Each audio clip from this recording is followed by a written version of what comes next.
रविवार को लियाफी उत्तर मध्य क्षेत्रीय कार्यालय पी रोड कानपुर में लियाफी कानपुर मंडल कार्यकारिणी के तत्वाधान में दिनांक 20, 21, 22 अगस्त 2025 वाराणसी में होने वाले ईसी मीटिंग की तैयारी के विषय में रूपरेखा बनाकर चर्चा की गई।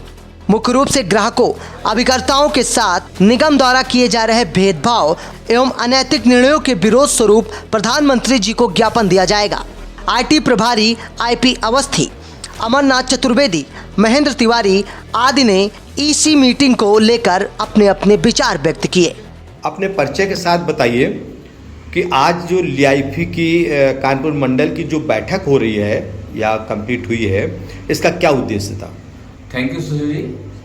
Life insurance agent federation of India की जो कानपुर मंडल के साथ आज बैठक हो रही है, रजिस्ट्रेशन नंबर 2924/2000 एम्प्लॉय एक्ट 6914/2017 के तहत हमारी एग्जीक्यूटिव मीटिंग बनारस में प्रस्तावित है 20, 21 और 22 अगस्त 2025 में।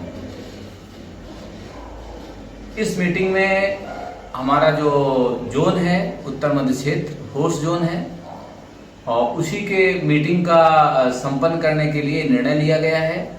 अभिकर्ताओं की बहुत सारी समस्याएं हैं, उनको एक मंच में बैठकर पूरा चर्चा होगी और चर्चा के साथ हम लोग माननीय प्रधानमंत्री जी के संसदीय कार्यालय में ज्ञापन भी वहां देंगे हम लोग, जो हमारी समस्याओं का अतिशीघ्र निदान।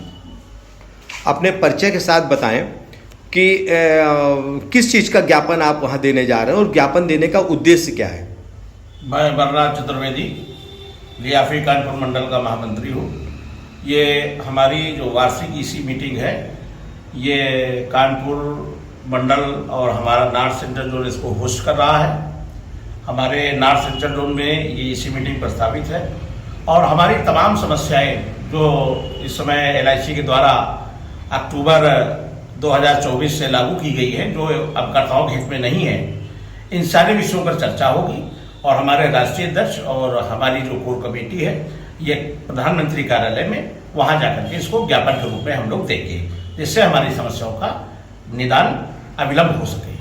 कि जैसा अभी अमरनाथ जी ने कहा कि अभिकर्ताओं की समस्याओं के निदान के लिए हम लोग ज्ञापन देने जा रहे हैं, तो ऐसी कौन सी अभिकर्ताओं की समस्या है जिनको लेकर के आप ज्ञापन देने जा रहे हैं?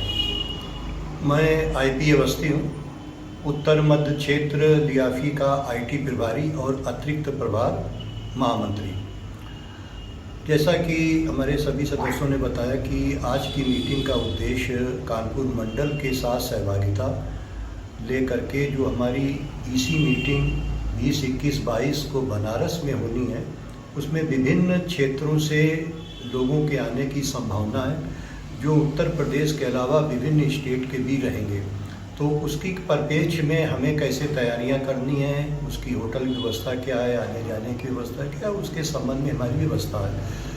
21 तारीख को हमारी फुल डे मीटिंग होगी। 22 तारीख को हमें प्रधानमंत्री कार्यालय को अपनी अभिकर्ता और पॉलिसी धारकों और पॉलिसियों से रिलेटेड समस्याओं का हमको ज्ञापन देना है प्रधानमंत्री महोदय के जरिए से, जो केंद्रीय प्रबंधन तंत्र को प्रेषित हो, जिससे हमारी और पॉलिसी होल्डर्स की समस्याओं का तत्काल समाधान हो।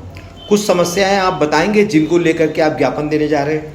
बहुत ही समस्याएं हम लोगों के अभिकर्ताओं से रिलेटेड, बहुत ही समस्याएं। हम लोगों का कमीशन कम किया गया है और कमीशन कम करने के साथ ही एक क्लॉबैक ऑप्शन दिया गया है। संभवतः भविष्य में उसके लागू होने की संभावना है। हम लोग पुरजोर मांग कर रहे हैं कि इस क्लॉबैक को पूरी तरीके से हटा दिया जाए।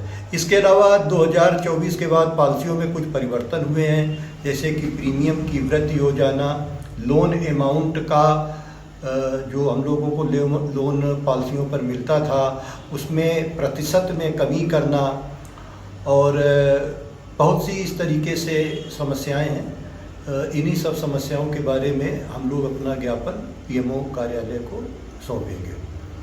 अपने परिचय के साथ बताएं कि जैसा कि अभी अवस्थी जी ने कहा, ज्ञापन के कुछ कारण बताए।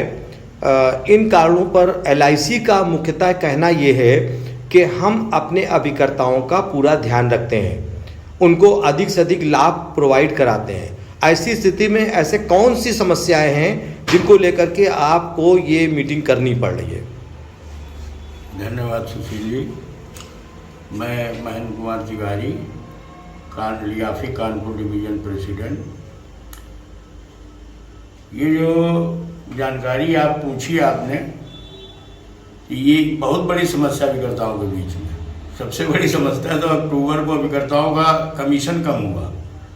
1956 के बाद जब से LIC चालू हुई है, तब से पहली बार अभिकर्ताओं का कमीशन कम हुआ, जबकि कारपोरेशन बहुत ऊंचाइयों पे पहुंच गया। पॉलिसियों में क्लैबैक भी लगा। मतलब अगर पॉलिसी 5 साल के अंदर सरेंडर होती है तो वो अभिकर्ताओं के कमीशन से रिकवरी की जाएगी, उसका कमीशन जो मिल चुका है। तो ये बहुत बड़ी समस्याएं हैं। और भी तमाम समस्याएं हैं। इंडिविजुअल व्यक्तिगत अभिकर्ताओं के देय हित लाभ की समस्याएं हैं, तमाम पॉलिसी होल्डरों की समस्याएं हैं। तो इन सारी समस्याओं का ज्ञापन 22 तारीख को जो हमारी 79 EC मीटिंग बनारस में होने जा रही है, 20, 21, 22 तारीख को ज्ञापन माननीय प्रधानमंत्री जी संसदीय क्षेत्र उनके कार्यालय में दिया जाएगा। और अभिकर्ताओं के हित लाभ के लिए हम लोग ये लड़ाई लड़ रहे हैं और आगे जारी रहेगी। कि जैसा कि अभिकर्ताओं के हित लाभ की बात तो हो रही है, लेकिन इससे मुख्यतः बीमा धारक को क्या क्या नुकसान का सामना करना पड़ा या उन्हें कौन कौन से विशेष नुकसान हो रहे हैं? जी धन्यवाद सुशील जी। परिचय के लिए हम प्रतिमा पांडे, मंडल उपाध्यक्ष कानपुर, लियाफी कानपुर। अब बात आती है हमारे हित लाभ की, तो सबसे पहले ये कि हमारे अभिकर्ताओं का कमीशन कम कर दिया गया। महंगाई तो कम हुई नहीं। हमारे जो कस्टमर हैं जिनका हम बीमा करके लाते हैं, जिनका हम हित चाहते हैं, जिनके हित चिंतन के लिए हम काम करते हैं, संगठन हमारे संगठन के लिए यानी निगम के लिए, ये दोनों स्तंभ LIC अभिकर्ता और बीमा जिसका हम करते हैं कस्टमर, ये दोनों बेस होता है। और आज की जो पॉलिसी है, हमारा मैनेजमेंट है, दोनों ही का कमजोर कर रहा है। हमारे कस्टमर का बोनस कम कर दिया, एजेंट का कमीशन कम कर दिया। हम लोग कैसे काम करें? इन सबका उत्थान के लिए हमारा मकसद जो है अपना अभिकर्ता बंधुओं का, कस्टमर का और निगम का हित के लिए हम लोग ये कर रहे हैं कि कैसे हमारा हम और शिखर की ओर आगे जाएं, क्योंकि हमारा बिजनेस कम हो रहा है, निगम का, अभिकर्ताओं का कमीशन कम हो रहा, कस्टमर को बोनस से मैच्योरिटी कम मिल रही। तीनों चीजें जो बेस है ये जा रही हैं। अब ये कहाँ जा रहा है, इस पर हम लोगों ने चिंतन किया और इस बात को लेके विज्ञापन दे रहे हैं और प्रधानमंत्री जी को इसका ज्ञापन तैयार करके मीटिंग में, बनारस मीटिंग में इसको